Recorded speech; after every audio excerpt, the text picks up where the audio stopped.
રાજકોટ મહાનગરપાલિકાની ચૂંટણીનો અંતિમ ઘડીનો પ્રચાર થઈ રહ્યો છે। વોર્ડ નંબર 6 ભાજપનો જોરશોરથી પ્રચાર ચાલુ છે। ભાજપના ઉમેદવાર Paresh Pipaliya door to door પ્રચાર કરી રહ્યા છે।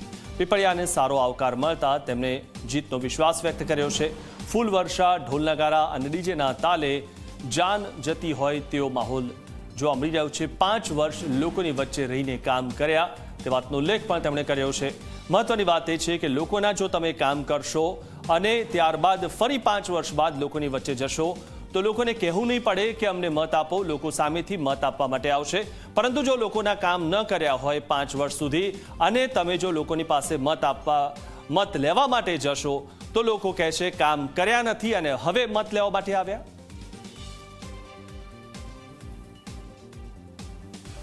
વોર્ડ નંબર 6 માં વિકાસના કામો જે કરેલા છે એના આધારે અમે વોર્ડમાં જઈ રહ્યા છીએ। લોકોનો ખૂબ પ્રેમ અને આશીર્વાદ અમને મળી રહ્યા છે।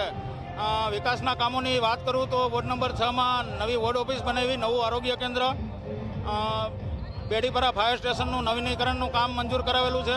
વોર્ડ નંબર 6 નું એકમાત્ર મહારાણા પ્રતાપ કોમ્યુનિટી હોલનું નવીનીકરણનું કામ મંજૂર કરાવેલું છે। અને આપ સૌ જાણો છો એમ વોર્ડ નંબર 6 માં અદ્યતન ગીરની જ અનુભૂતિ કરાવતું લાયન સફારી પાર્ક બનવા જઈ રહ્યું છે।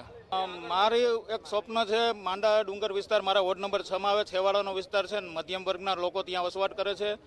ત્યાં એક કોમ્યુનિટી હોલ બને તો એ લોકોને પાર્ટી પ્લોટ કે એવું રાખવું પોસાયું ન હોય તો એ લોકોને સારી સુવિધા મળશે। અને એક વોર્ડ નંબર 6 માં બાળકો માટે અને મહિલાઓ માટે અદ્યતન સ્પોર્ટ્સ સંકુલ બનાવવાનું